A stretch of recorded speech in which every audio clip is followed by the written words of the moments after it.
अस्सलामु अलैकुम। Lecture 25 start करते हैं। करें? रिवीजन। सबसे पहली बात जी, सवाल भाई का पहले आ गया।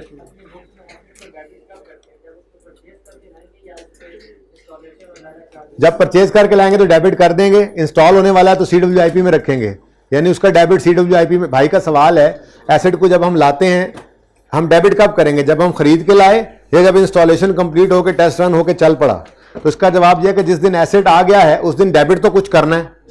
एसेट जो आ गया अब उसको प्लांट अलर्ट से, उस प्लांट को प्लांट में डेबिट नहीं कर सकते क्योंकि अभी वो रेडी टू यूज नहीं है, तो CWIP में डेबिट कर दो, जैसे बिल्डिंग में सिखाया था फैम वाले सवाल में।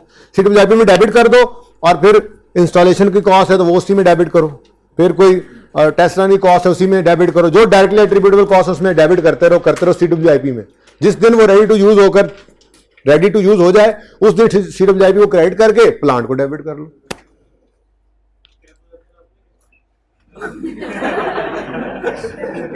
मैंने कहा, बात सुने भाई, ये पूछ रहे हैं कि प्लांट अगर खरीदें अब इंस्टॉल ना हुआ हो तो उसको डेबिट किस दिन करें, जिस दिन इंस्टॉल हो जाए और चल पड़े या जिस दिन खरीद के लाए उस दिन? तो भाई जिस दिन प्लांट खरीद के लाएंगे तो हमारे पास प्लांट तो आ गया, अब इसकी क्या एंट्री करें? तो उसकी एंट्री, क्योंकि अभी वो इंस्टॉल होके टेस्ट रन होके चलना है, अभी रेडी टू यूज नहीं है, तो कहीं ना कहीं डेबिट करना है। प्लांट में तो कर नहीं सकते, तो मैंने कहा कैपिटल वर्क इन प्रोग्रेस में डेबिट कर लें उसको, जैसे बिल्डिंग को किया था फैम वाले सवाल में। ठीक है, अब वो प्लांट जो खरीद के लाए उसको आपने डेबिट किया, capital work in progress of plant debit cash credit. फिर आपने कोई उसके ऊपर जो है वो इंस्टॉलेशन कॉस्ट इनकर की तो आपने उसकी एंट्री भी वही की, CWIP of plant debit cash credit. फिर आपने उसके ऊपर कोई और कंसल्टेशन ली, कोई आर्किटेक्ट को फीस दी, कोई टेस्ट रन कॉस्ट की, सारी कॉस्ट आप ऐड करते जा रहे हैं CWIP में। CWIP capital work in progress debit और कैश क्रेडिट या पेएबल क्रेडिट करते जा रहे हो। जब वो टेस्ट रन के बाद रेडी टू यूज हो जाए, जिस दिन रेडी टू यूज हो जाए उस दिन उसको कैपिटल वर्क इन प्रोग्रेस से क्रेडिट करो और प्लांट के अकाउंट में डेबिट कर दो।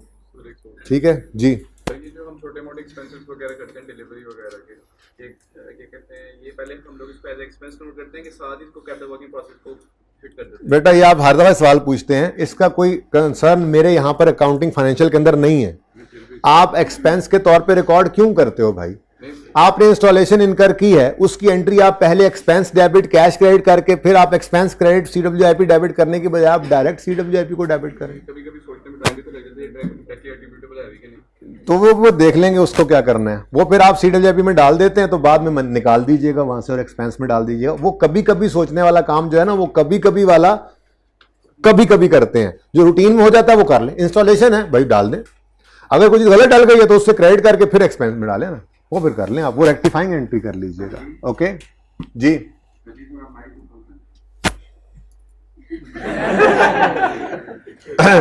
अब ठीक है, आज माइक ताड़े हाथ लग गया है। अच्छा जी, और कोई सवाल है तो बताएं वरना मैं रिवीजन शुरू करूं। अच्छा भाई सुने पूछें, आप भी पूछ लें। नीचे आपने ऑपरेशनल इलेक्ट्रिसिटी बारे वो तो भी डिस्कस करते हैं, पहले जरा रिवाइज कर लें, वहां पे तो मैं आता हूं। अच्छा ले जी, बात ये हुई थी हमारी कि अगर डेप्रिसिएशन हर साल होती है तो इंपेयरमेंट भी हर साल होगी। ये बात नहीं हुई थी? अच्छा, तो इंपेयरमेंट तब होती है जब नहीं, इंपेयरमेंट तब होती है जब इंपेयरमेंट टेस्टिंग में रिकवरेबल अमाउंट गिर जाए, इतनी गिर जाए कि बुक वैल्यू नहीं चली जाए। ठीक है, अब ये बुक वैल्यू और रिकवरेबल अमाउंट का कंपैरिजन ये कहलाता है इंपेयरमेंट टेस्ट। ठीक है, अच्छा अब यानी कि इंपेयरमेंट लॉस कब आएगा? जब इंपेयरमेंट टेस्टिंग में बुक वैल्यू ज्यादा हो, रिकवरेबल अमाउंट कम हो। तो फिर इंपेयरमेंट टेस्ट हर साल लगाएंगे? नहीं, यहां पर आती है बात कि इंपेयरमेंट टेस्ट हर साल नहीं लगाना, सिर्फ तब लगाना है जब कोई इंडिकेशन हो कि एसेट इंपेयर तो नहीं हो गया। ठीक है, अब उसके अंदर हमने बात की थी, ये बात यहां से शुरू की थी कहीं, ये इंपेयरमेंट लॉस तब आता है जब हम किसी इंडिकेशन को देखकर इंपेयरमेंट टेस्ट लगाते हैं और रिकवर अमाउंट गिर जाती है बुक वैल्यू से नीचे। ठीक है, अभी भी सही नहीं है, अभी ये नहीं रुक रहा, यहां पर बस इतना ही है। अच्छा जी, उसके बाद अब ठीक है मेरे ख्याल से उसके बाद हमने कहा था अच्छा फिर इंडिकेटर्स कितनी किस्म के हैं? 2 किस्म के, एक्सटर्नल और इंटरनल। ठीक है, एक्सटर्नल इंडिकेटर्स के अंदर जिनके ऊपर हमारा बस नहीं था वो ये थे। ठीक है, एसेट की वैल्यू में कमी आ गई एक्सपेक्टेशन से भी ज्यादा, इंटरेस्ट रेट बढ़ गया, वैल्यू इन यूज कम कर देगा, टेक्नोलॉजी, इकोनॉमी, हालात, लॉ बदल गया जिस वजह से इफेक्ट एडवर्स पड़ा है हमारे एसेट के ऊपर, या कंपनी के नेट एसेट्स की जो बुक वैल्यू है, नेट एसेट्स वो कंपनी की मार्केट कैपिटलाइजेशन से कम है, मतलब नहीं, एसेट ज्यादा है, मार्केट कैपिटलाइजेशन कम है, यहां पे लिखना चाहिए था, यहां पे लिखना चाहिए था। ठीक है, एसेट्स की बुक वैल्यू, ये नेट एसेट्स ज्यादा हैं मार्केट कैपिटलाइजेशन के, ये बात थी। क्या मतलब? जो दरअसल वर्थ, ये क्या होता है, ये कंपनी की वर्थ होती है ना, लोग क्या वैल्यू कर रहे हैं कंपनी को, तो जो अमाउंट वो है, लोग क्या वैल्यू कर रहे हैं, एसेट उसके बीच बीच में होने चाहिए ना। अगर एसेट उससे ऊपर चलेंगे तो इसका मतलब आपने एसेट्स को ओवर वैल्यू किया। ठीक है, ये एक्सटर्नल इंडिकेटर था। फिर इंडिकेटर इंटरनल भी हो सकते हैं। हमने कहा था जी एविडेंस है, इसको छोड़ें, कि फिजिकल डैमेज हो गया, एसेट डैमेज होने से आपको पता है एसेट की लाइफ, प्रोडक्टिविटी, एफिशिएंसी वगैरह कम हो जाती है। एक्सीडेंट हो जाए, डैमेज हो जाए, बोलो। अच्छा, रिवीजन है, कहीं पे मसला हो तो रोक लेना, मैं जरा क्विकली गो थ्रू कर रहा हूं पढ़ी हुई चीजें। नेक्स्ट, आप लोगों ने ऐसे ही घर जाके पढ़ा था? हाथ खड़ा करें, किस किस ने पढ़ा था? पास होने वालों के हाथ देख लो भाई, देख लो। अब बीच में हाथ ना शामिल करो कोई, अल्लाह उनके हाथ शामिल तब करेगा जब वो ये काम शुरू कर देंगे, पढ़ना शुरू कर देंगे। जी जी। उसके बाद ऐसे सिग्निफिकेंट भी हैं और एडवर्स भी हैं, यानी कि बड़े चेंजेस हैं और हमें बुरी तरह से नेगेटिवली इंपैक्ट डाल रहे हैं। क्या?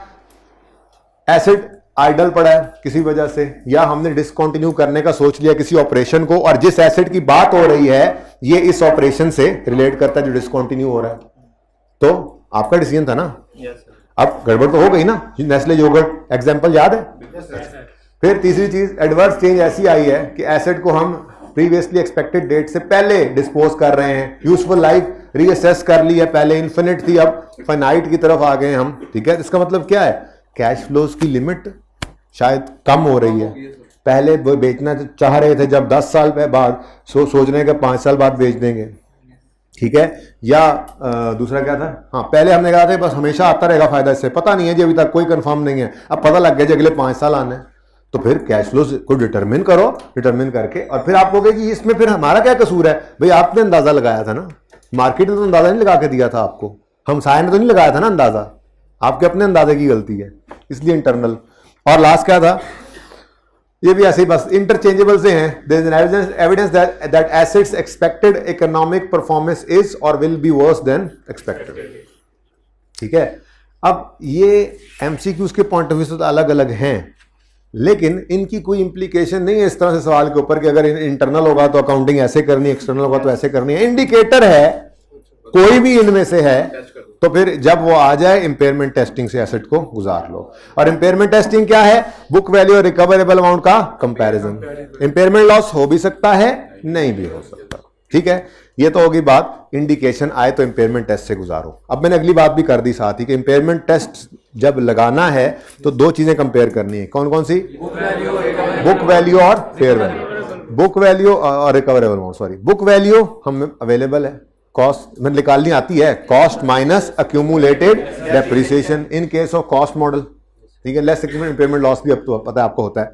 और अगर रिवर्शन मॉडल है तो उसकी भी बुक वैल्यू होती है, latest revalued amount minus accumulated depreciation.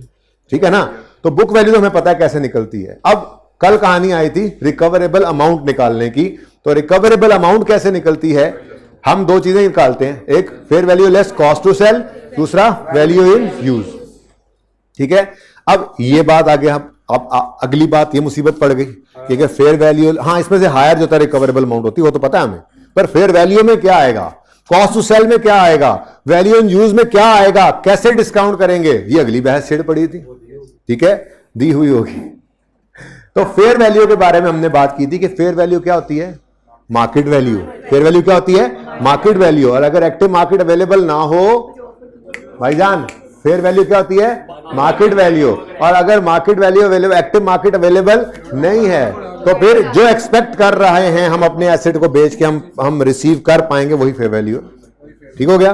फिर साथ यहां पर वहां पर एक लाइन और भी लिखी हुई थी नोट्स के अंदर कि अगर फेयर वैल्यू डिटर्मिनेबल ना हो तो value in use he recoverable amount होती है। खैर आगे चलो, कॉस्ट टू सेल में वो लास्ट वाली बात ना, ये फेयर वैल्यू वाले जहां लिखा हुआ है ना पॉइंट 2, इसके एंड से पढ़ लेना, जाना पड़ेगा मुझे उधर।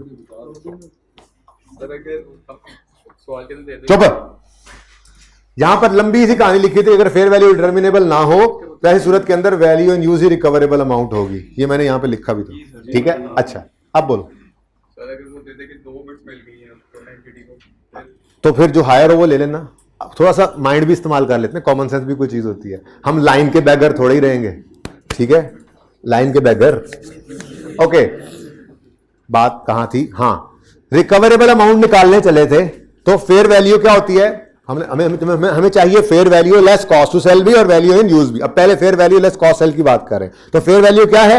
Market value. और अगर एक्टिव मार्केट नहीं अवेलेबल तो जो एक्सपेक्टेड है रिसीव करना। फिर कॉस्ट सेल में क्या आएगा? लीगल कॉस्ट आ सकती है जी, स्टैंप ड्यूटी ट्रांसफर कॉस्ट आ सकती है जी, रिमूवल कॉस्ट आ सकती है, और हर वो डायरेक्टली एट्रीब्यूटेबल कॉस्ट जो एसेट को सेलेबल कंडीशन में लाने के लिए जरूरी है, ये इसकी कॉस्ट टू सेल है। लेकिन रिस्ट्रक्चरिंग कॉस्ट या ये वो रिडंडेंसी कॉस्ट, मैंने एग्जांपल दी थी कि योगर्ट बंद किया है तो 300 मुलाजमों को पैसे पे करके घर भेजना है, वो जो पैसे पे करके भेजना है उसको कहते हैं रिडंडेंसी कॉस्ट, रिस्ट्रक्चरिंग कॉस्ट भी इसको कहते हैं। IAS 37 FAR 2 में जाकर पढ़ोगे, ये IAS 37 में एक प्रोविजन बनती है, मतलब हम उसकी अकाउंटिंग करते हैं कुछ अंदाजा लगा के, लेकिन वो एसेट की कॉस्ट टू सेल नहीं है, वो आपके ऊपर एक एक्सपेंस है जो पढ़ने वाला है आगे, लेकिन वो एसेट की कॉस्ट टू सेल नहीं है। That's it. ठीक हो गया। तो फेयर वैल्यू क्या होती है और कॉस्ट सेल में क्या आता है? हो गया रिवाइज? अच्छा, अगली बात, वैल्यू इन यूज क्या होती है? Present value of net future cash flow. अब यहां पे अगली लड़ाई पड़ गई कि फिर कैश फ्लोज, फ्यूचर के जो कैश फ्लोज हैं इनमें क्या इंक्लूड करें, क्या एक्सक्लूड करें, और दूसरी बात फिर रेट कौन सा लें।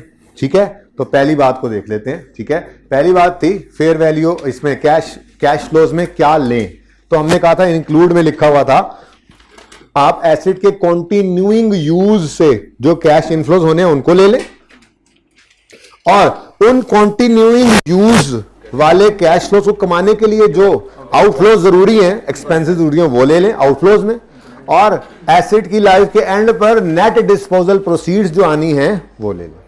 लेकिन साथ एक लाइन लिखी हुई थी कि करंट कंडीशन में जो एसेट है ना उसी को वही कैश फ्लोज लेने हमने। ठीक हो गया। ये इंक्लूड करने वाली सिर्फ 3 चीजें आई थी।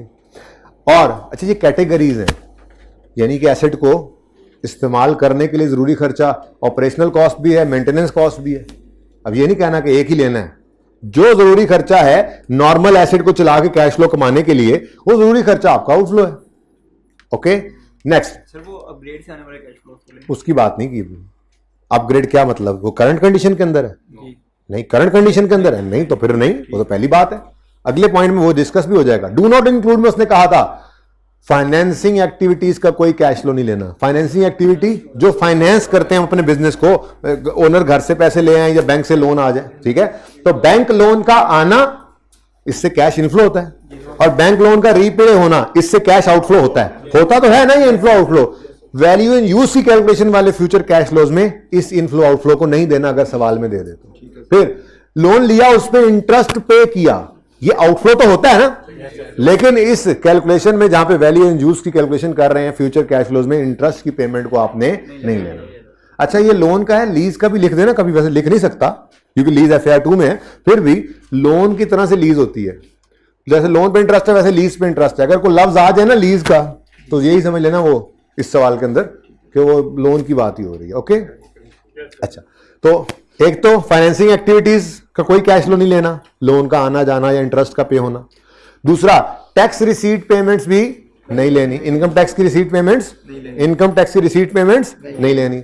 तीसरा, कोई पास्ट में एक्सपेंस इनकर हो गया लेकिन उसके पैसे पे नहीं हुए थे, एंट्री कर रखी थी हमने एक्सपेंस डेबिट पेएबल क्रेडिट, उसको इस साल में पे कर दिया, पेएबल डेबिट कैश क्रेडिट, तो ये कैश का क्रेडिट होना आउटफ्लो में मत लेना। फिर पिछले साल कोई इनकम रिकॉर्ड कर ली थी, अभी जो फ्यूचर में नहीं है वो साल, जो इस साल में खड़े हैं, इस साल की कोई इनकम रिकॉर्ड हो चुकी है, ठीक है, डेटर डेबिट सेल क्रेडिट, अब वो पैसे रिसीव नहीं हुए थे, वो इस साल के अंदर जो डिसीजन मेकिंग में वो अगला साल दिखा रहा है उसके अंदर उसकी रिसीट आ रही है, कैश डेबिट डेटर क्रेडिट, उसको इनफ्लो में मत लेना, ठीक है।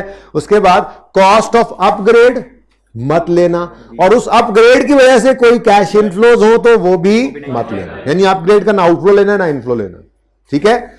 ये बातें थी यहां पर। डेप्रिसिएशन तो कैश फ्लो है ही नहीं ना, इसलिए उसने यहां जिक्र ही नहीं किया। किसने बोला डेप्रिसिएशन है? देखो क्वेश्चन की तरफ तो जा रहे हैं, अभी वहां पे पहुंचे नहीं है ना, अभी ये रिवीजन चल रही है। यहां पे उसने डेप्रिसिएशन का जिक्र ही नहीं किया, क्योंकि उसने गल तो पूरी कालन पानी, यहां पे डेप्रिसिएशन का जिक्र क्यों नहीं किया? क्योंकि उसने लिखा हुआ future cash flows in value in use में ये इंक्लूड करो, ये इंक्लूड ना करो। डेप्रिसिएशन तो कैश फ्लो ही नहीं है, डेप्रिसिएशन तो कैश फ्लो ही नहीं है, ठीक है। अब इधर देखो, यही लिखी हुई थी बातें जो हमने बोली। इंक्लूड क्या करो? Inflows from continuing use, outflows that will be necessarily incurred to generate inflows from continuing use, और नेट डिस्पोजल प्रोसीड्स। लेकिन भाई ओ भाई ओ भाई, लेकिन करंट कंडीशन के अंदर जो एसेट की है उसी में रहते हुए ये चीजें लेनी है। फिर मत लो फाइनेंसिंग एक्टिविटीज के कैश फ्लोज, मत लो इनकम टैक्स की रिसीट्स पेमेंट्स, मत लो वो वाले कैश आउटफ्लोज जो ऑलरेडी रिकॉग्नाइज्ड लायबिलिटीज हैं। मैंने ये लिख दिया एक्सपेंस डेबिट पेएबल क्रेडिट को पेएबल डेबिट कैश क्रेडिट जब करते हैं, ये कैश क्रेडिट नहीं लेना।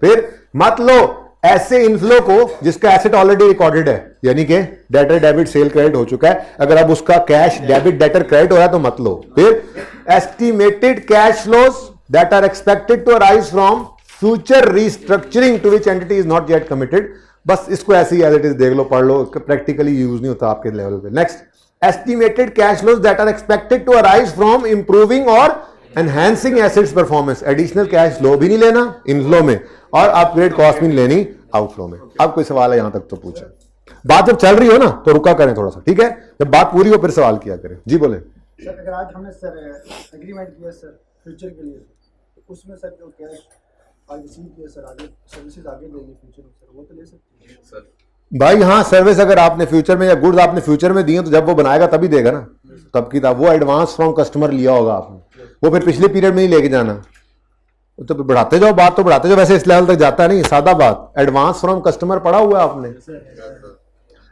चलो अब रिवीजन हो गई, नया सवाल आ गया, जरा स्लो।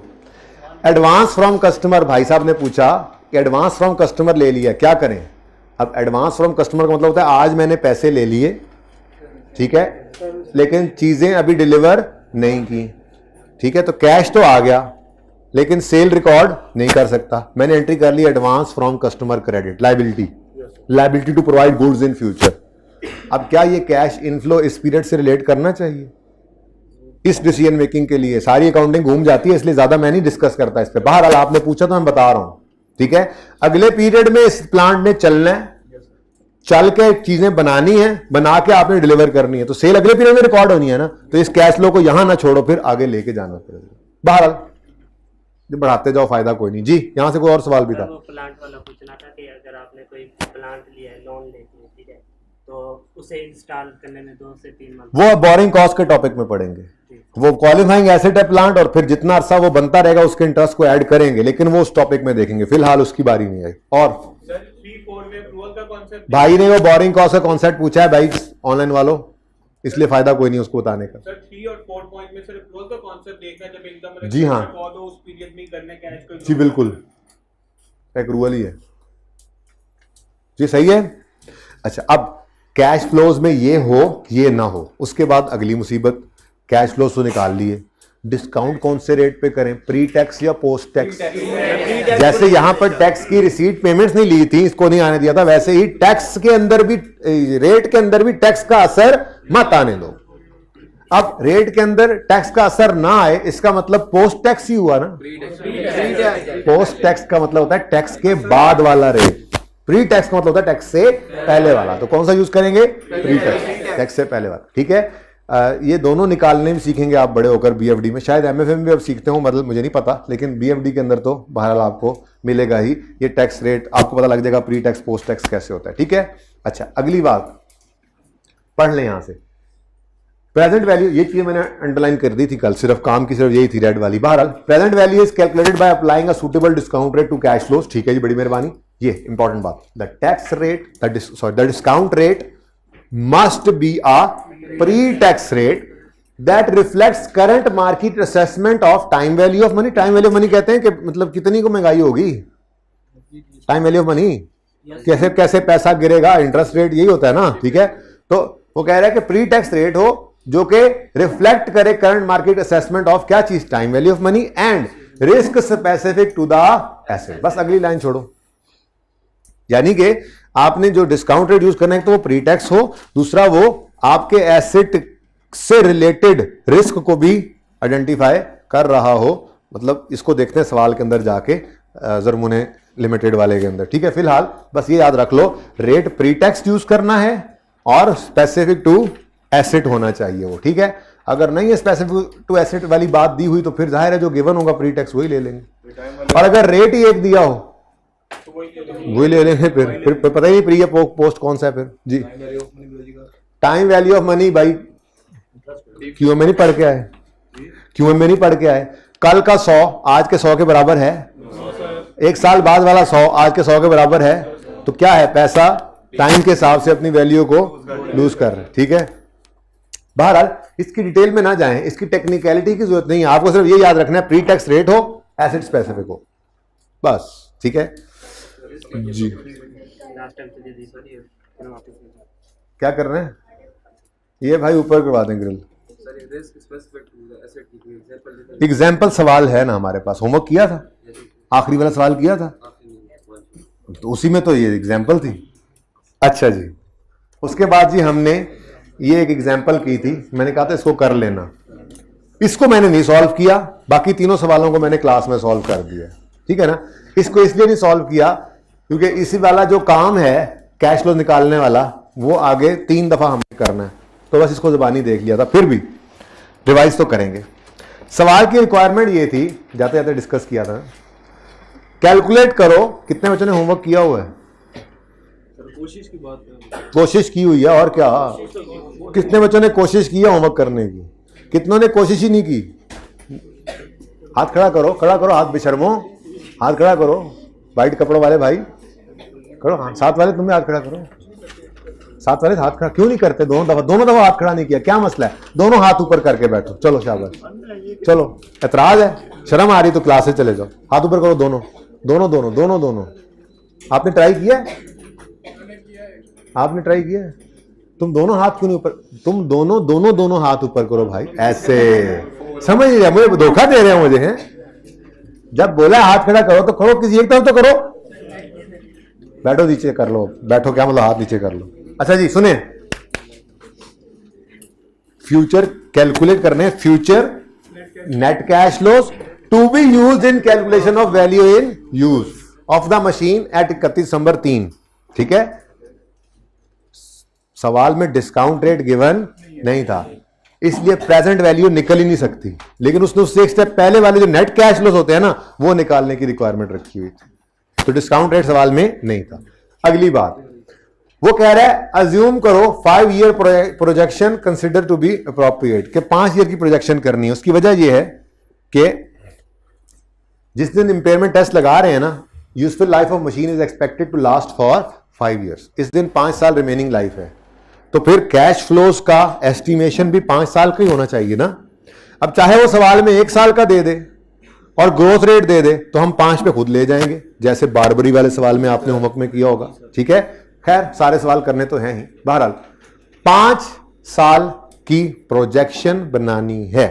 ठीक है, अब इनफ्लोज में क्या होगा, उन्होंने कहा जी बेसिक इनफ्लोज, यानी कि जो एसेट के कंटिन्यूइंग यूज से इनफ्लोज आने हैं। See note 1 cash inflow stem from, निकलते हैं मशीन से 40%, प्लांट से 60%। तो क्या किया था हमने इसको, क्योंकि हम डिसीजन मेकिंग किसकी कर रहे हैं, इंपेयरमेंट टेस्ट किस पे लगा रहे हैं, मशीन पे। ठीक है, अच्छा अगली बात, इसका 40%, इसका 40%, इसका 40% तो हो गया, डन। क्या extra profits resulting from upgrade ले लें, इस साल में ना, इस साल में अपग्रेड हुई थी तो उससे इनफ्लोज आ रहे हैं, ले ले ना, इसको इनफ्लो में लेंगे ना, इसकी कॉस्ट ऊपर जो नजर आ रही होगी उसको आउटफ्लो में लेना। ठीक है, डन हो गया। अब पर्चे में लिखने का तरीका क्या है, 400 और जो भी फिगर्स हैं वो लिखकर, ठीक है, नीचे क्या लिखोगे, extra profit resulting from upgrade और डैश डैश डैश, एक ये तरीका है। दूसरा तरीका ये है कि आप नीचे जाके लिखो extra profits from upgrade are not included in above cash flows या इनफ्लोज, ठीक है, ताकि उसको पता लग जाए कि आपने समझते बूझते हुए इसको छोड़ा है। दोनों तरीके ठीक है। ओके, आते हैं आउटफ्लोज की तरफ। मेंटेनेंस कॉस्ट जरूरी खर्चा है, एसेट को रनिंग कंडीशन में रखने के लिए मेंटेनेंस करानी जरूरी होती है। फिर ऑपरेशनल कॉस्ट, बिजली गैस वगैरह तो लगती है, ये वो कैश इनफ्लोज, कंटिन्यू यूज वाले कैश इनफ्लोज कमाने के लिए जरूरी कैश आउटफ्लोज है। ओके, फिर interest on loan, tax on profits, cost of increasing machines capacity, ना उसके बाद डेप्रिसिएशन, ये तो है ही नॉन कैश आइटम, और expenses to be paid, expenses to be paid, ये पूरी बात ही होनी चाहिए थी, expenses to be paid in X4 in respect of X3 accrual है, X3 का एक्रूअल पे हो रहा है X4 में, तो फिर होना चाहिए यहां पर नहीं होना चाहिए, इग्नोर करेंगे इस सवाल में। खुदा ना खासा यूं लिख देता इसमें इंक्लूडेड है, माइनस करना पड़ता, निकालना पड़ता, ठीक है। चले, तो यहां से फिर आपने नेट कैश फ्लोज निकाले। अब मसला ये आया कि 3 साल के कैश फ्लोज हैं, आपको प्रोजेक्शन बनानी है 5 साल की, तो सवाल ने फिर आगे ग्रोथ रेट दिया। अब यहां पर डिस्काउंट रेट सवाल में नहीं है, ये ग्रोथ रेट है। दो डिफरेंट चीजें होती हैं, एक है ग्रोथ रेट, अगर कैश फ्लो 1 साल का दे और प्रोजेक्शन 5-6 साल की बनानी है तो ग्रोथ रेट कोई ना कोई लगाना पड़ता है, एक ये चीज। और दूसरा होता है फिर जो कैश फ्लोज आए हैं उनको डिस्काउंट करके लाना होता है प्रेजेंट वैल्यू पे, तो उसके लिए इंटरेस्ट रेट, डिस्काउंट रेट अलग होता है। इस सवाल में डिस्काउंट रेट गिवन नहीं था, ग्रोथ रेट के ऊपर थोड़ी डिस्कशन थी, ठीक है। 3 रेट्स दे दिए उसने। पहला अनयूजुअल, कभी नहीं लेना चाहिए जी, अनयूजुअल हम हमेशा नहीं एक्सपेक्ट करते, अनयूजुअल एबनॉर्मेलिटी ये हम हमेशा नहीं, फ्यूचर के 10 साल के ऊपर हम अनयूजुअल आइटम को भी डाल दें। पिछले साल लॉसेस बहुत आए, क्या हुआ जी, एक फैक्ट्री में आग लग गई थी, सारा कुछ जल गया। अब हम क्या करें, उसको कंसिडर रख लें, हर साल आग लगाने का इरादा रखते हैं, नहीं, अनयूजुअल को कभी नहीं लेना। अगली बात आ गई, ग्रोथ रेट इंडस्ट्री वाला ले या बिजनेस वाला, तो जब दोनों अवेलेबल हैं तो फिर बेहतर क्या है, हम अपने बिजनेस वाला।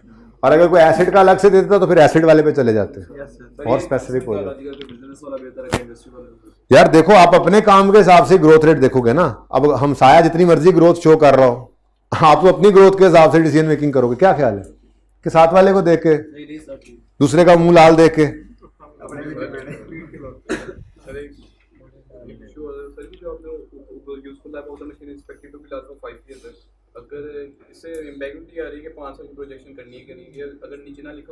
नहीं भाईजान, मुझे तो ये, मैं तो कहना चाह रहा था कि ये ना भी लिखा हो तो ये लिखा हो तो करो, यहाँ कोई एम्बिगुइटी नहीं है, यहाँ कोई एम्बिगुइटी नहीं है। ये देखो, जब मर्जी आया, इस वक्त क्या सिचुएशन है, बुक वैल्यू देगा आपको। वो तो इंपेयरमेंट लॉस निकलवाया नहीं ना, अगले सवालों में यही हुआ पड़ा है, अगले 3 सवालों में ये काम है, ठीक है ना। वो आपको बुक वैल्यू का डाटा देगा, फिर आपको रिकवरेबल अमाउंट निकलवाने के लिए value in use, fair value, cost, सब कुछ देगा, ठीक है ना। जिस दिन खड़े होगे उस दिन की बुक वैल्यू होगी, और उस दिन कहेगा रिमेनिंग लाइफ 5 साल है, तो फिर 5 साल में कोई एम्बिग्विटी नहीं है, यहां पे भी कोई एम्बिग्विटी नहीं है।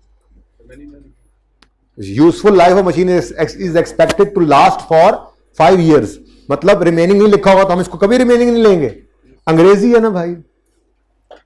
देखो, बड़ी सादा सी बात लिखी हुई यहां पे, यूजफुल लाइफ जो है वो 5 साल बचे, 5 साल चलेगी, क्या मतलब है इसका। अब ये अंग्रेजी का मसला है, अकाउंटिंग का मसला नहीं है। ये जुमले का मतलब बिल्कुल यही है कि रिमेनिंग लाइफ 5 साल है, इसमें कोई एम्बिग्विटी नहीं है, मुझे नहीं लग रही। देखो, useful life of machine is expected to last for 5 years, expected life इसकी कितनी है, 5 साल चलेगी, क्या मतलब है फिर 5 साल का निकालेंगे सर, लाइन नहीं। चलो अच्छा, होमवर्क 1 किया, ये सवाल मैं यहां करूंगा, फिर अगले 2 पास पेपर में वहां करूंगा, फिर नया काम फिर यहां करूंगा, ठीक है। प्लानिंग शेयर्ड ये यहां पे इसलिए करूंगा क्योंकि ये सवाल फिर इंशाल्लाह कई दफा रेफर करना पड़ेगा ना, तो आप लोगों को मैं आगे दिखाया करूंगा, देखो बुक वैल्यू फेयर वैल्यू में ये फर्क है। ओके, शुरू करें। चलो, बहुत आसान सवाल था, बहुत आसान सवाल था, लेकिन इतना बेसिक सवाल करना भी जरूरी होता है, क्योंकि बेसिक सवाल से ही फिर बड़े सवाल करने के काबिल हम होते हैं। तैयार है सब? Yes sir. Daewoo bus has 2 buses. Following information is available for the purpose of impairment testing. The remaining useful life of, अब आप राजी हैं भाई? The remaining useful life of, अब ऐसे लिखो ना, जरूरी नहीं है भाई, जरा ध्यान से आंखें कान दिमाग खुले रखने हैं। तो जरूरत नहीं थी उसको ज्यादा बोलने की, उसने 3 साल की प्रोजेक्शन दी थी और 5 साल कह रहा था, ठीक है। और जाहिर सी बात है सारी चीजें, वो सवाल मुकम्मल वो था ही ना, उससे कैश फ्लोज की प्रैक्टिस थी, कैश फ्लोज कैसे डिटरमिन करने, ठीक है। अच्छा जी सुने, remaining useful life of both buses is expected to be 3 years standing on 31 December 12। ऐसा जुमला होगा तभी हमें समझ आएगी, वरना नहीं आएगी। क्या ऐसा है? थोड़ा बहुत दिमाग को चलाना है, सीखना है, समझने की कोशिश करनी है, एक कदम आगे बढ़ जाना है। अगर वो ना लिखे तो सोच लेना थोड़ा सा। ओके नेक्स्ट, 3 साल लाइफ है जी। 31 दिसंबर 12 पे खड़े होकर, इसी दिन खड़े होकर उसने कहा है इंपेयरमेंट लॉस बताओ कोई है या नहीं, इंपेयरमेंट लॉस सिर्फ है नहीं। ओके ठीक है जी। The fair values and written down values of buses as on 31 December 12 were as follows. Bus 1 bus 2 cost है, अक्यूमुलेटेड डेप्रिसिएशन है, बुक वैल्यू है, फेयर वैल्यू है, इंक्रीमेंटल सेलिंग कॉस्ट दूसरा नाम है कॉस्ट टू सेल का, पता होना चाहिए आपको, इसलिए ये नाम यहां पे लिखा हुआ। पर्चे में ये आ जाए आपको, कॉस्ट टू सेल तो दी ही नहीं हुई थी, ठीक है। इन कॉस्ट टू सेल के बारे में एक जुमला बोला था, डिस्पोजल ना होता तो ये कॉस्ट भी ना होती। तो इंक्रीमेंटल सेलिंग कॉस्ट का मतलब फिर क्या है? सेलिंग कॉस्ट, सेलिंग की वजह से इंक्रीमेंटल कॉस्ट ये पड़ी है, ठीक है ना होती सेल ना होती ये कॉस्ट, तो कॉस्ट टू सेल को कहते हैं, ठीक है। फिर expected cash flows from each बस इन नेक्स्ट 3 years गिवन है, एनुअल इनफ्लोज गिवन है, एनुअल आउटफ्लोज गिवन है, बिल्कुल वैसे ही सवाल था जैसे हमने क्लास में किया। ओके फिर सेल प्रोसीड्स हैं और disposal cost at the end of 3 years। अगली बात क्या है वो बाद में देख लेते हैं, वैसे है सिंपल सी बात ही, काम शुरू करते हैं जी। अब 31 दिसंबर 12 पे हमने क्या करना है बोले? हमने इंपेयरमेंट टेस्ट लगाना है। वो कह रहा है चेक करो कि इंपेयरमेंट है या नहीं। इंपेयरमेंट टेस्टिंग के लिए हमें कौन सी 2 चीजें चाहिए? बुक वैल्यू और फेयर वैल्यू। बुक वैल्यू सवाल ने दी हुई है, ठीक है, चलो शुक्र है, ये काम तो हो गया। बस 1 की बात कर रहे हैं। रिकवरेबल अमाउंट होती है higher of fair value less cost to sell, ये दोनों भी गिवन है, और वैल्यू यूज निकल आएगी यहां से, ठीक है। तो ये फॉर्मेट होगा हमारा जैसे मैंने आपको पहले सिखाया था। इंपेयरमेंट टेस्ट बुक बस 1 पे लगाना है, बुक वैल्यू चाहिए और रिकवरेबल अमाउंट चाहिए। इंपेयरमेंट लॉस हो भी सकता है, नहीं भी हो सकता, जैसा एक सवाल किया था वैसे ही सारे करवा रहा हूं, ठीक है। बस फर्क ये है कि अभी थोड़ा सा कैश लॉस को फैला के भी कैलकुलेट करना सिखा दूंगा जैसे पिछली एग्जाम्पल में था। चाहे तो शॉर्टकट रखे, कोई मसला नहीं है, पर मैंने समझाना है तो मैंने फैला के हर बच्चे को समझाना होता है, ठीक है। अच्छा, बुक वैल्यू सवाल में कितनी गिवन है जी? 220। Ready steady apple go figure थी। रिकवरेबल अमाउंट निकालनी पड़ेगी, वो होती है fair value less cost to sell और वैल्यू इन यूज। अच्छा जी, fair value less cost to sell भी गिवन है सवाल में, 210 और 7। बोलो, रिकवरेबल अमाउंट को वर्किंग 1 में लेकर आपको पता है ले आते हैं, क्योंकि ये होती है higher of fair value less cost to sell और वैल्यू इन यूज। तो दोनों कैलकुलेट करते हैं, जो हायर हो उसको रिकवरेबल अमाउंट में लिख देते हैं। ऐसे ही सिखाया था परसों परले दिन से सवाल करना, ऐसे ही कर रहे हैं सवाल। तो फेयर वैल्यू कितनी है जी? 210, कॉस्ट टू सेल 7, तो fair value less cost sell कितना आ गया? ठीक है।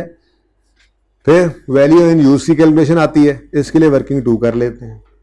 अब खड़े कहां पे हैं? 31 दिसंबर 2000, जहां पे खड़े होकर अच्छा 12 ही है, एक्स नहीं है, यहां पे खड़े होकर आप डिसीजन मेकिंग कर रहे हैं। इसी दिन बुक वैल्यू निकाली है आपने, इसी दिन फेयर वैल्यू कॉस्ट सेल निकाली है आपने, इसी दिन सारे कैश फ्लोज को लेके आना है। अब रिमेनिंग लाइफ 3 साल है, ठीक है, 3 साल भी चलाना। ये कौन सा साल है? 13, 14, 15, ठीक है। तो ये 13, 14 और 15 के कैश फ्लोज हम यहां पर ले लेते हैं। 31 दिसंबर 13, 14, 15। वैल्यू इन यूज हमें चाहिए, वैल्यू इन यूज हमें चाहिए एज ऑन 31 दिसंबर 12, ठीक है जी। जी बताइए, अब वैल्यू यूज के लिए क्या करना है? फ्यूचर कैश फ्लोज, हर चीज अलग अलग पड़ी हुई है, ठीक है। फ्यूचर कैश फ्लोज को लेना है, फिर उनको डिस्काउंट करना है। अब फ्यूचर कैश फ्लो सवाल में क्या कहता है? बस मान के एनुअल इनफ्लो 105 है, एनुअल आउटफ्लो 11, ठीक है। तो 105 नेट कर लेंगे बाद में भी, देखो अलग अलग समझा लूं। यहाँ पे एक शॉर्टकट भाई कह रहे हैं कर लें, यहाँ पे इनको 105 माइनस 11 करके 94 ही कर लें। हो सकता है बारबरी वाले सवाल की तरह से हर एक का ग्रोथ रेट अलग हो, तो मैं इसलिए इस तरह से लिख रहा हूँ, है नहीं इसमें। लेकिन तैयारी चूंकि मैंने कहा था ना, एग्जाम्पल मैंने आपको नहीं करवाई, फॉर्मेट यही है, तो 3 सवालों में फॉर्मेट पूरा तो कर लूँ ना इस तरह का। बाकी जो चाहे शॉर्टकट करना बिल्कुल कर सकता है, कोई इशू नहीं है, जैसे मैंने आपको परसों वाले सवाल में करवाया था, ठीक है। आप यहाँ पर लो 90 कितना आया था, कितना कैश लो है? 94 ले लें, ठीक है। उसके बाद अगले वाले कैश फ्लो को भी यहां से हमने ऐसे किया था ना, ये 94 कर लो और इसको 6 कर लो और ब्रैकेट में कर लो, ठीक है। वही आसान काम है, बस मैं जरा वर्किंग फैला रहा हूं अब, ताकि ये पता हो मुश्किल सवालों के लिए वर्किंग की बेस बना रहा हूं सब, ठीक है ना।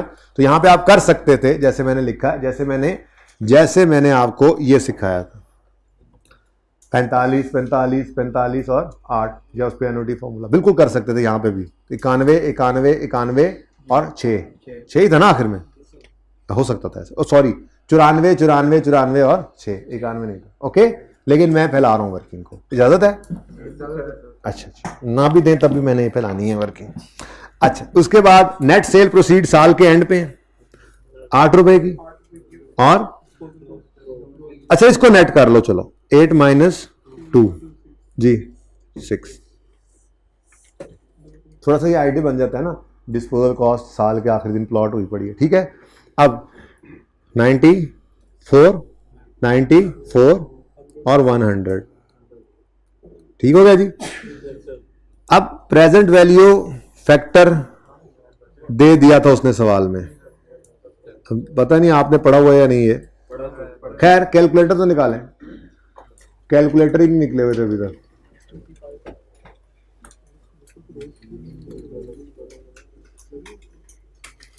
जी 10% डिस्काउंट रेट हो, 1 साल पीछे लाना हो कैश लोगों, तो क्या करते हैं? 1.1 रेज टू पावर -1। जरा निकालें आंसर क्या आता है इसका, क्या मतलब? अच्छा ट्राई करो एक और, 1.1 raise to power -2, 1.1 raise to power -2, 0.826, 1.1 raise to power -3। इसका मतलब वो जो काम आपने करना था वो उन्होंने करके दिया हुआ था और कुछ भी नहीं। अगर आपको ये पसंद नहीं है तो आप 10% रेट यूज कर लें, बात समझ आई है? असल में तो होता ये था ना कि यहां पे आप यूं लिखते थे 1.1 raise to power -1, 1.1 raise to power -2, 1.1 raise to power -3, ठीक है ना। उन्होंने यही चीज देखो ना, 12 पे वैल्यू यूज निकालनी है, कैश फ्लो को लाना है 31 दिसंबर 12 पे, 13 वाला 1 साल पीछे आएगा, 14 वाला 2 साल, 15 वाला 3 साल। लेकिन उन्होंने ये 1.1 रेज टू पावर -1 -2 करने की बजाय आंसर निकाल के दे दिया आपको, तो इसमें कोई मसला तो नहीं होना चाहिए था। 0.926 सॉरी 0.909, 0.826, 0.751, ठीक है। अब प्रेजेंट वैल्यू निकालनी है तो इसको ए कह देते हैं हम, इसको बी कह देते हैं जी, लगा लें। अच्छा जी, value in use A into B. जितनी देर में एनवीडी वाला फॉर्मूला लगाना है यार, 2 तो कैश फ्लो है, उतनी देर में हर एक को अलग अलग भी लग जाए, तो अलग अलग डिस्काउंटिंग सिखा रहा हूँ इसमें, ठीक है। 85.446 है ना, तो 86 हो जाएगा, 85.446 है ना, ये 6 हटाओगे तो ये 5 हो जाएगा, ये 5 हटाओगे तो ये 5 हो जाएगा, ये 5 हटाओगे तो ये 6 हो जाएगा। अब ऐसे ना करो, फिर चैलेंज ना करो, 6 को नहीं, अब भला पॉइंट के बाहर। अगर राउंड करना है तो दिलेरी से फिर करो फिर जी। 78 और 75 भाई टाइम कम लग रहा था ना, उसने हमें वैसे ही वो दिया हुआ था एनवीडी का फॉर्मूला, फिर क्यों लगाएं टाइम बचाने के लिए हमने ये थोड़ा सा दिमाग को अब चलने दिया करें, अल्टरनेटिव्स की तरफ चलने दिया करें। लकीर का फकीर हमने नहीं बनना है कि बस जैसे सोचा ऐसे इस तरह से होगा तो होगा वरना नहीं होगा। सवाल आगे पीछे हो जाता है कभी कभी, तो थोड़ा खुला छोड़ा करें। दो ये सारे सवाल किताब से उठाए हैं। चलें ये डायबो वाले सवाल तो लेक्चर नोट्स वाले इनका तो सोल्यूशन नहीं था, लेकिन बाकी 2 सवालों का तो सोल्यूशन भी था। तो क्यों नहीं आपको सोल्यूशन देके भेजा, ताकि आप थोड़ा सा ट्राई कर लें, दिमाग को चलने दें, फिरने दें। अब आज आप वर्किंग करके आए हैं, मैं अपने हिसाब से वर्किंग करूंगा, आपकी थोड़ी फॉर्मेटिंग में थोड़ा चेंज होगा, जो कि आपने मुझसे नहीं पूछना। ऐसे कर लेते तो अगर जवाब सही है तो ठीक है भाई, फिर पूछना नहीं है मुझसे। लेकिन आपको कॉन्फिडेंस सिर्फ ये देना था, खुदा ना खास्ता आप अगर खुद से कोई सोच के काम करते भी हो तो वो सही होता है नॉर्मली। ये नहीं है कि आपने जो काम भी करना है वो गलत ही होना है और क्लास वाले फॉर्मेट का भी रट्टा लगा रहे हैं। होना चाहिए बेहतर यही है। मैं तो हर सवाल एक तरीके से कराऊंगा, लेकिन आपको कॉन्फिडेंस देना जरूरी होता है कि भाई आप खुद भी ट्राई करो ना तो काम सही हो जाता है। ऐसा नहीं कोई अनहोनी नहीं होती पर्चे के अंदर, बस पर्चे में डर होता है, कर नहीं पाते। यही डर तो है, ऐसे कर वर्किंग की तो क्या होगा, वैसे की तो क्या होगा, हम ये वाला फॉर्मूला लगाएं तो क्या। ये खुद सोचा करो बैठ के, एनवीटी का फॉर्मूला क्यों नहीं लगाया, भाई ने पूछा। क्योंकि ज्यादा कैश फ्लोज थे नहीं, बस 2 ही थे, तो उसने डिस्काउंट फैक्टर भी दिया और वही लगा दिया। लगाने को वो भी लगा सकते थे। जब अल्टरनेटिव है तो क्या फर्क पड़ता है, आंसर तो एक जैसा ही है। तो चलने दिया करो, दिमाग को सोचने दिया करो और फिर सवाल पूछ लिया करो आगे। अच्छा जी बोलो। 239 is the value in use. 239 value in use आ गई। अब हायर क्या है, तो यही क्या बन गए हमारी रिकवरेबल अमाउंट। ठीक है, इसको उठा के ले आए यहां पर और हम देखते हैं रिकवरेबल अमाउंट को और बुक वैल्यू हमें देख रही है। हम देख रहे हैं रिकवरेबल अमाउंट को, बुक वैल्यू हमें देख रही है। क्यों, बुक वैल्यू कह रही है मैं औकात में ही हूं। ठीक है, इंपेयरमेंट लॉस नहीं है, नॉट इज। ठीक हो गया। अब यहां पर भाई कह रहे हैं, कुछ भाइयों ने अभी पूछना ही है, ठीक है, कि वैल्यू इन यूज जो है आपने ऐसे क्यों निकाल ली। मैंने पहले ही बता दिया, आप 94 इंटू 94 है ना, 94 था ना, 94 into 1.1 raise to power -1 plus 94 into 1.1 raise to power -2 plus 100 into 1.1 raise to power -3 कर लें। आप ये भी कहीं करना चाहते हैं, आप ये कर लें 1 माइनस 1.1 रेज टू पावर -2 2 हैं, 2 हैं और तीसरा अकेला आएगा। तो बात तो यही है। फिर नहीं लिखा मैंने, कुछ लिखा ही नहीं। कहने का मकसद यह है कि आप जैसे मर्जी कर लें, आपकी वैल्यू यूज 239 आनी चाहिए बस। ठीक है जी, चलें जी बस 2 की तरफ आते हैं। बस 2 और बस करो 160 बुक वैल्यू है, कॉस्ट टू सेल और डिस्पोजल कॉस्ट में फर्क कोई फर्क नहीं। उसको उधर यूज करते हैं, उसको उधर यूज करते हैं। ये इस दिन खड़े होकर है। भाई साहब का सवाल है कॉस्ट टू सेल में और डिस्पोजल कॉस्ट में क्या फर्क है। मैंने कहा कोई फर्क नहीं है।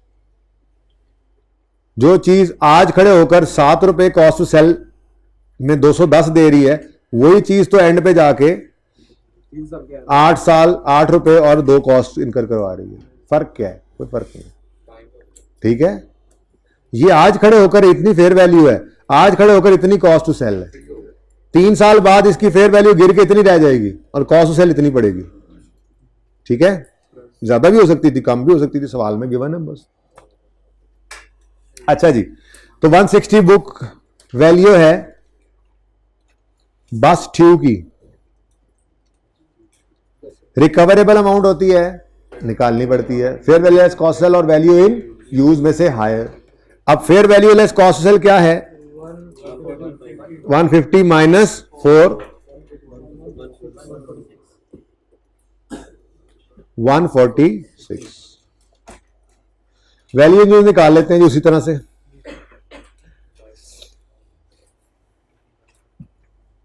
मैं इसलिए इस फॉर्मेट के ऊपर करवा रहा हूं कि देखो हो सकता है वो इनफ्लो पे अलग रेट ग्रोथ का दे दे, आउटफ्लो पे अलग दे दे, आपको नेट करने की आदत हो, पता तो हो। Options are wide open, options are wide open. मैंने कहा यहाँ पे नेट करके आप लिख सकते थे 94 94 94, पर मैंने ओपन करके लिखा। ठीक है, सबको समझ आ रही है ना, सबके लिए। वो नेट कैश फ्लोज मांग रहा है तो वो बस यही निकालें। ये पहले वाले सवाल में नेट क्लोज कैश फ्लोज मांग रहा है, तो इसमें भी हमने नेट कैश फ्लोज ही निकाले। वो क्या मसली वर्किंग है उसकी। ये हमने नेट कैश फ्लो, हाँ ये इसलिए तो कह रहा हूँ कि ये वर्किंग में यहाँ पे करूंगा, इसमें अगले में भी करूंगा, उससे अगले में भी करूंगा, ताकि आपको पता हो एग्जाम्पल 1 में वो जो एग्जाम्पल थी उसमें कैसे हमने वर्किंग करनी थी। बस ऐसे ही है, इनफ्लोज लिखने हैं, पहला लिख के दूसरा डैश डाल देनी है, outflow minus minus minus minus और ये आंसर। आगे तो डिस्काउंट रेट भी नहीं था कि प्रेजेंट वैल्यू निकालते। Done, okay. अच्छा जी, एनुअल इनफ्लोज 55, एनुअल आउटफ्लोज 5 और आखिर में 3 और 1 2, तो ये तीनों इकट्ठे ले गए जी। 55 55 55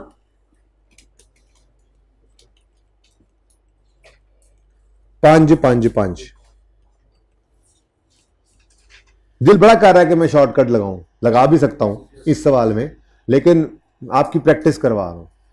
आपने ध्यान रखना है पर्चे में, जहां लग सके शॉर्टकट लगा लें, बस आंसर सही होना चाहिए। You have to be sure, ये देख लो, अगर ना हो श्योर तो फिर जो काम सिखाया हो जैसे वैसे ही कर लो। ओके, नेट सेल प्रोसीड्स है 3 -1 2। इसको मैंने इसलिए नेट कर दिया कि ये एक ही टाइम की दोनों चीजें होती है ना, इसलिए इसको नेट करके रख दिया कि इसमें कोई ग्रोथ रेट वाला टेंशन नहीं होती, इसलिए इसको नेट कर दिया करो जी। 50 50 और 52 पॉइंट। अच्छा, यहां पर एक स्टेप शॉर्ट हो सकता था। इधर देखो, पहले प्रेजेंट वैल्यू फैक्टर लिखें, फिर प्रेजेंट वैल्यू निकालें। प्रेजेंट इधर देखना, सब सब सब सब सब सब सब इधर देखो, प्रेजेंट वैल्यू फैक्टर को बस उड़ा दो, present value at the rate of 10% और कैलकुलेटर पे डायरेक्ट करो। लिखो 50 × 1.1 रेज़ टू पावर -1। एक स्टेप तो शॉर्ट करा दो, 46। फिर 50 × 1.1 रेज़ टू पावर -2। समझ आ रही क्या हो रहा है? समझ आ रही क्या हो रहा है? किसको समझ नहीं आ रही पूछ ले, कोई मसला नहीं। ये 10% के हिसाब से प्रेजेंट वैल्यू निकाल रहे हैं, तो हम कैश फ्लो को डायरेक्ट करते जा रहे हैं मल्टीप्लाई। 1.1 रेज़ टू पावर -1 बातें हो गई हो तो फिर पढ़ ले थोड़ा सा। 1.1 रेज़ टू पावर लिख के जो बातें हो रही, 1.1 रेज़ टू पावर -2, और इधर 52 × 1.1 रेज़ टू पावर -3 39। तो हो सकता है एक स्टेप रिमूव हो जाए ऐसे भी जी। बोलो, कोई नहीं, एडा फर्क पैदा सी 120। तो एक स्टेप ऐसे हो सकता है। देखो यहां पे क्या किया हमने, प्रेजेंट वैल्यू फैक्टर लिखा, 1.1 रेज़ टू पावर -1 भी लिख सकते थे, उसका आंसर भी लिख सकते थे, लेकिन प्रेजेंट वैल्यू फैक्टर लिखा। अब present value factor cash flow से लगा, प्रेजेंट वैल्यू निकली। यहां पर वही मैंने कहा, प्रेजेंट वैल्यू डायरेक्ट निकाल लो, इट इज पॉसिबल। ओके, 125 अल्लाह, हाँ जी, क्या फर्क पड़ा देखो। हाँ, ले जाओ अपना 125 घर, 146 हायर है। ये रिकवरेबल अमाउंट आ गई, ये इधर आ गई, और ये इतनी गिर चुकी है।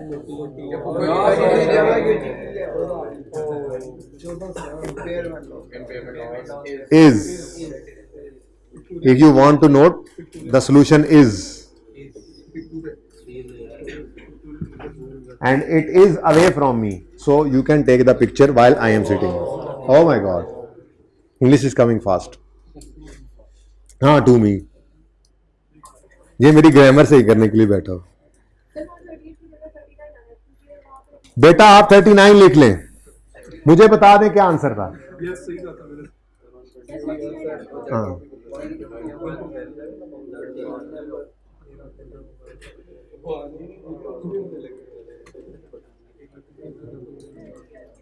कोई असर नहीं पड़ा भाई, फिर भी सोल्यूशन पे कोई असर नहीं पड़ा।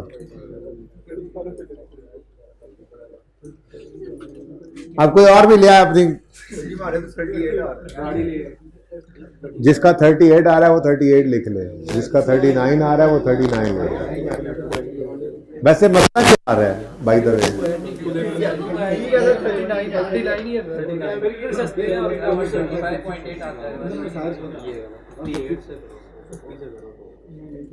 Okay, next.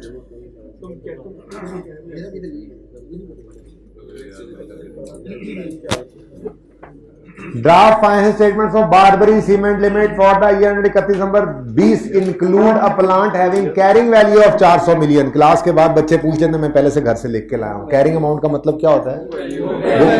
इसका मतलब क्या होता है? Recoverable amount. इसका मतलब क्या होता है? Return down value. ये सब एक ही चीज के नाम है। प्लीज, क्लास के बाद मुझसे अक्सर पूछते हैं बच्चे, बल्कि क्लास चलते हुए पूछ लेते हैं, शर्म ही नहीं आती कि कैरिंग वैल्यू क्या होती है सर? ये कैरिंग अमाउंट को कहते हैं। लिख लें, सारे लिख लें। अच्छा, 31 दिसंबर 20 पर 400 रुपए बुक वैल्यू है, और due to technological change the remaining life of plant has been estimated to has been reduced to 400। यानी रिमेनिंग अब रिमेनिंग बोला ही नहीं उसने, सर ये वो बोला कि टेक इस डेट टू बैठ के उसने बोला क्या यहां पर बोला तो फिर भी नहीं है यार। अच्छा सॉरी नहीं रिमेनिंग लाइफ लिखा हुआ है, नहीं यार ये तो उसमें इसमें लिखा हुआ है। अच्छा अगर लेट्स से नहीं गुस्सा नहीं कर रहा, इधर देखो, अगर ये लिखा होता, अब बताओ, the useful life of plant has been reduced to 4 years। हाँ ऑन लिखा हुआ है, ठीक कह रहे हो आप, माना, ठीक है, प्रैक्टिस तो करते जाए ना साथ साथ, पॉसिबिलिटीज क्या हो सकती हैं। ये आता तो फिर क्या अज्यूम कर दिया अगर रिमेनिंग का लाइफ ना आता तो भी कुछ ना करते, जब तक ये बात है यही बात होती। भाई को यही तो बताया मैंने कि अगर ये छुपा दें तो फिर भी रिमेनिंग लाइफ ही बता रहा है वो, कि लाइफ रिड्यूस होकर 4 साल हो गई है, या रिमेनिंग लाइफ रिड्यूस होकर 4 साल, बात तो होगी, ठीक है। अच्छा चलें, छोड़ें, बताया करेगा, टेंशन ना लिया करें। Following information has been gathered for the purpose of impairment testing. Inflows 2021 के देकर सिर्फ, फिर ग्रोथ रेट दे दिया, कोई मसला नहीं, कर लेंगे। पॉइंट 2 में आउटफ्लोज उसी तरह से। पॉइंट 3 में नेट प्रॉफिट के ऊपर इनकम टैक्स इग्नोर करना है, डेप्रिसिएशन इग्नोर करनी है, फिर disposal proceeds at the end of life consider करेंगे, प्री टैक्स लेंगे, पोस्ट टैक्स नहीं लेंगे, और आगे फिर value less cost to sell point number 7 में गिवन। तो सवाल करते हैं तरतीब से, उसी तरह से, ठीक है। यहां से शुरू करते हैं, दूसरा फिर उधर कर लेंगे सवाल। क्वेश्चन कौन सा है जी? बार भरी सीमेंट,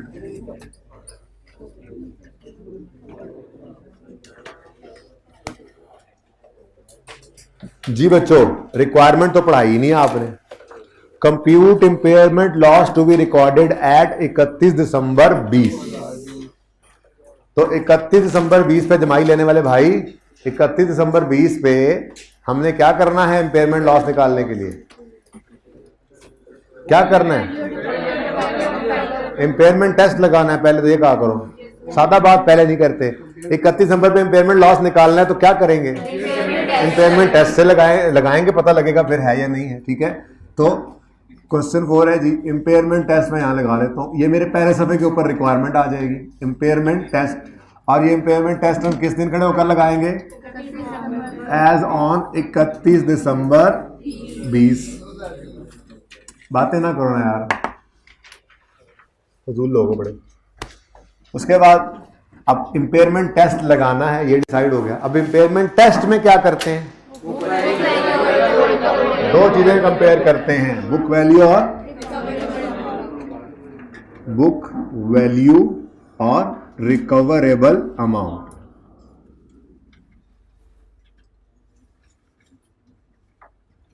अल्हम्दुलिल्लाह बुक वैल्यू कैलकुलेट करने की भी जहमत नहीं करनी पड़ेगी, वो अवेलेबल है। अब सवाल को देर नहीं लगानी, ठीक है ना, काफी डिस्कशन होगी हमारी अब बातों पे। जी कितनी है बुक वैल्यू? 400। अच्छा जी, रुपीज इन मिलियन यहां ऊपर लिख लो, बस फिर जान छुड़ाओ, हर बार हम कौन लिखता रहेगा। 400, ओके। रिकवरेबल अमाउंट निकाल लेते हैं हम, इनमें कंपैरिजन होगा, हो सकता है इंपेयरमेंट लॉस आ जाए, हो सकता है ना भी आए, हम अपनी तैयारी करके आगे चलेंगे। अब ये हमारी रिक्वायरमेंट एड्रेस होगी। अब अगर ये एक ही पार्ट है सवाल जैसे ये है, ठीक है, तो बस यहीं से आगे शुरू कर लो वर्किंग नंबर 1, 2-4 लाइनें छोड़कर, ठीक है। अब यहां पर आपको नहीं लिखने की जरूरत कि आप रिकवरेबल अमाउंट निकाल रहे हो, बस ठीक है, यहां से फिगर जो निकलेगी वो कहां जाएगी? हाँ तो बस ठीक है। अब रिकवरेबल अमाउंट क्या होती है? ये हायर ऑफ दिस, ये भी लिखने की जरूरत नहीं है, जो चीजें कम करते जाओ ना, आहिस्ता आहिस्ता सीख लिया, ठीक है। तो सबसे पहले क्या है यहां पर हमें चाहिए? Fair value less cost to sell, ठीक है। Fair value less cost sell point आखिरी पॉइंट में थी गालिबन, है ना, आखिरी पॉइंट में थी। Technologically advanced plant with similar capacity can be purchased at, काटा वाटा कर दिया था कल हमने, कल ही कर दिया था, क्यों? हमारे प्लांट की फेयर वैल्यू नहीं है, ये तो एक टेक्नोलॉजिकली एडवांस्ड प्लांट की फेयर वैल्यू है, तो इसको इग्नोर करो। फिर BCL has received an offer to buy existing plant for 250 million from A and 275 million from B।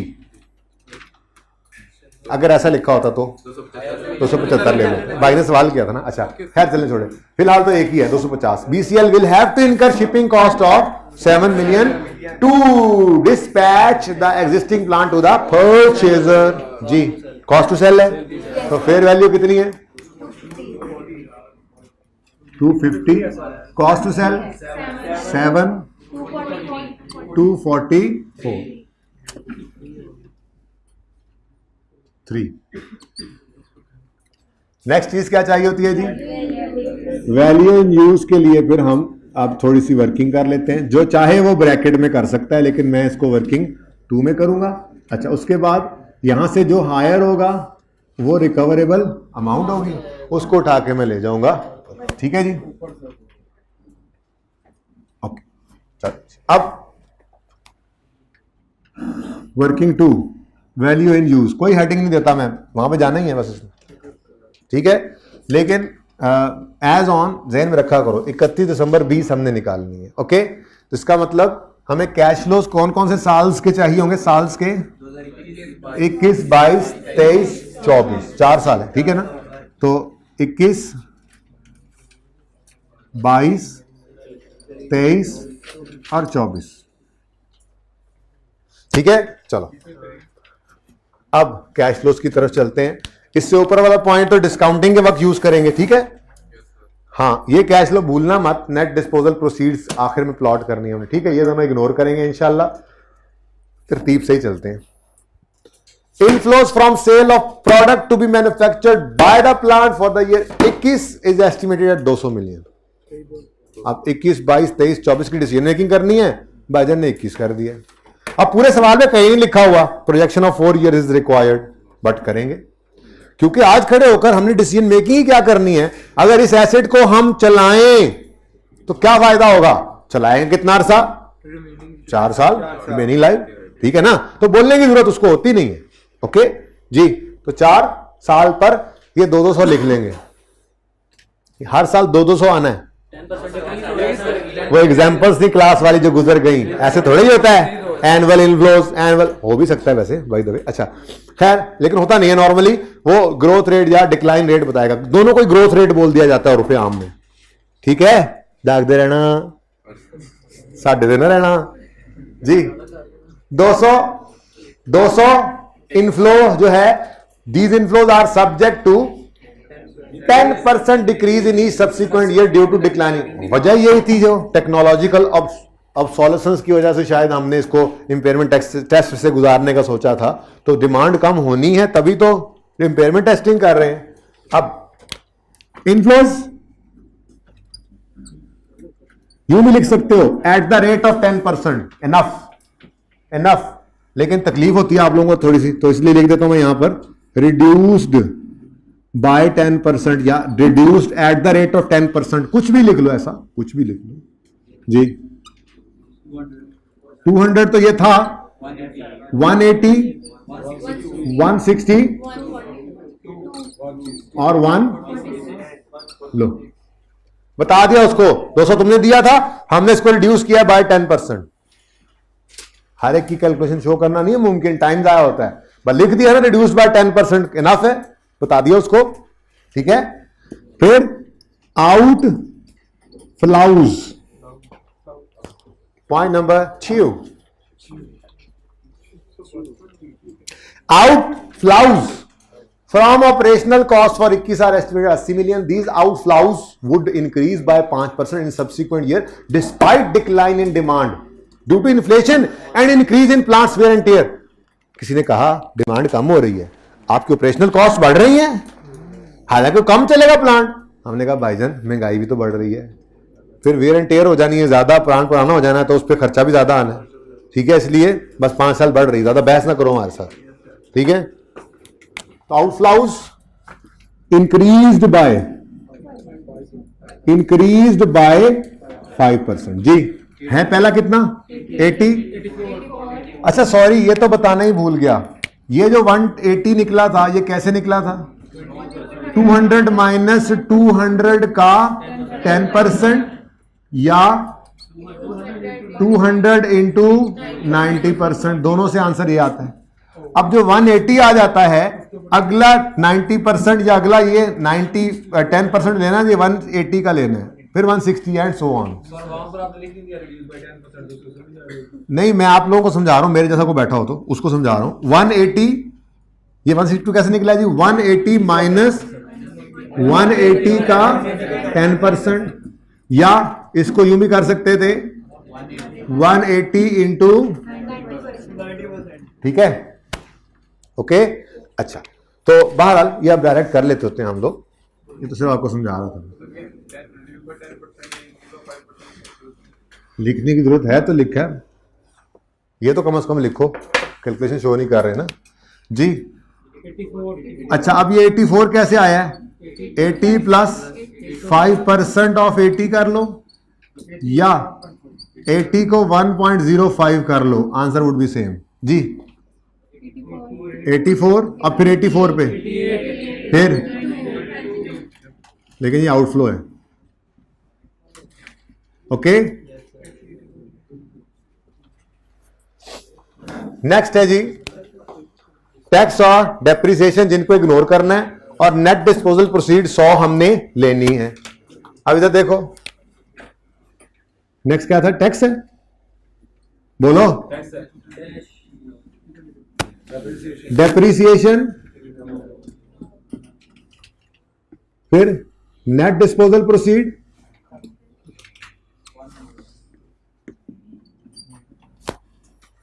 ठीक है। बताओ जी नेट कैश फ्लोज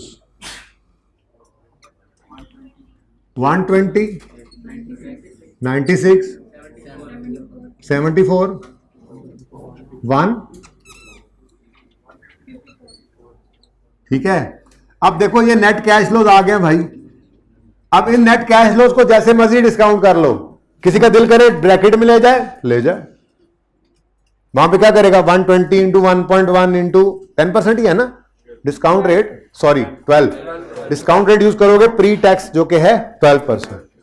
तो यहां से उठाकर ले जाए इधर, अब करे ब्रैकेट में ऐसे 120 into 1.12 raise to power -1 plus, इस तरह से कर सकता है। लेकिन मैंने अब इतनी बड़ी वर्किंग कर रखी है, तो मैंने तो एक स्टेप आगे और लिखना है, present value at the rate of 12% बस, और कैलकुलेटर पे डायरेक्ट आंसर निकालते जाना है। करें जरा, करें, जिसको समझना है पूछ लीजिएगा, करें और आप पार्ट 2 शुरू करें।